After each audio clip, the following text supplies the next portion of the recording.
आज हम आपके लिए एक इबरतनाक कहानी लेकर आए हैं जो हमें ये सिखाती है कि गुरूर और तकब्बुर इंसान को कहां से कहां पहुंचा सकता है। ये कहानी एक मगरूर इंसान, उसकी नेक सीरत बीवी और वक्त के बेरहम इम्तिहान की है। कहानी को गौर से सुनिए और आखिर में हमारे चैनल को सब्सक्राइब करना न भूलें। तो आइए शुरू करते हैं आज की कहानी, जिसका नाम है गुरूर और तकब्बुर का अंजाम। एक शाम सलीम और आयशा अपने खूबसूरत दस्तरख्वान पर खाना खा रहे थे कि दरवाजे पर दस्तक हुई। आयशा ने दरवाजा खोला तो सामने एक निहायत कमजोर और नडाल फकीर खड़ा था, जो भूख से बेहाल लग रहा था। फकीर ने अदब से कहा, बीबी, अल्लाह के नाम पर एक निवाला दे दें तो बड़ी मेहरबानी होगी। आयशा को उस पर रहम आया। उसने दस्तरख्वान से खाने की एक प्लेट उठाई और फकीर को देने के लिए आगे बढ़ी, मगर सलीम ने गुस्से से उसका हाथ झटक दिया और कहा, ये हमारा खाना है, किसी मुफ्तखोर को देने के लिए नहीं। अगर ये मेहनत करे तो इसे भी खाने को मिलेगा। फकीर ने गंभीर नजर से देखा और चुपचाप वहां से चला गया। गुरूर की हदें। इस वाक़े के बाद आयशा को सलीम की संगदिली पर अफसोस हुआ। सलीम का तकब्बुर दिन ब दिन बढ़ता गया। अब वो दूसरों को हकीर समझने लगा और अपने रुतबे पर गुरूर करने लगा। उसका सख्त रवैया और बदतमीजी बढ़ती गई, जिससे आयशा की जिंदगी मुश्किल हो गई। कुछ ही दिनों में बात तलाक तक पहुंच गई। तलाक के बाद आयशा ने एक नेकदिल इंसान रहीम से निकाह कर लिया। रहीम बहुत ही रहमदिल, इंसाफ पसंद और अल्लाह पर भरोसा करने वाला इंसान था। वो हमेशा कहता, अल्लाह की राह में दिया हुआ कभी जाया नहीं जाता। कई साल बाद एक दिन आयशा और रहीम अपने दस्तरख्वान पर खाना खाने बैठे ही थे कि दरवाजे पर फिर दस्तक हुई। आयशा ने दरवाजा खोला तो सामने एक कमजोर, बेहाल और खस्ताहाल फकीर खड़ा था।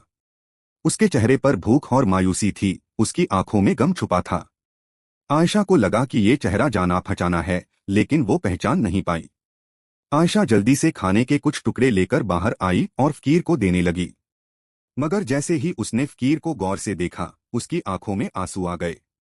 उसका दिल कांप उठा, क्योंकि वो कोई और नहीं बल्कि सलीम था, जो कभी दौलत के नशे में चूर था, आज वही दर दर की ठोकरें खा रहा था। रहीम ने आयशा को हैरानी से देखा और पूछा, क्या हुआ? तुम अचानक इतनी परेशान क्यों हो गई? आयशा ने कांपती हुई आवाज में कहा, यही वो शख्स है जो मेरा पहला शौहर था, जो गुरूर और तकब्बुर में दूसरों को हकीर समझता था, और आज वो खुद दरवाजे पर भीख मांगने आया है।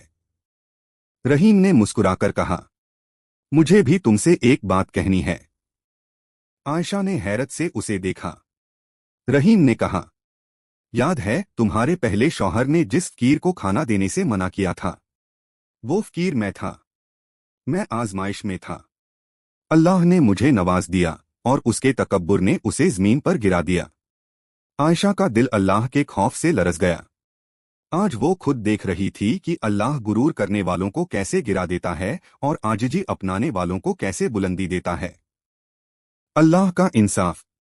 इस वाक़े के बाद आयशा और रहीम ने हमेशा जरूरतमंदों की मदद करने का अज़्म किया, क्योंकि जो दूसरों के लिए आसानियां पैदा करता है, अल्लाह उसके लिए राहत का दरवाज़ा खोल देता है। गुरूर और तकब्बुर इंसान को ज़लील कर देता है, जबकि अज़मत और रहमदिली उसे बुलंदी तक ले जाती है। अल्लाह हमेशा उन्हीं लोगों को पसंद करता है जो दूसरों के लिए आसानियां पैदा करते हैं। अगर आपको ये कहानी पसंद आई हो तो लाइक करें, सब्सक्राइब करें और हमारे चैनल जो फॉलो करें ताकि मज़ीद इस्लामिक कहानियां सुन सकें। जज़ाक अल्लाह खैरन।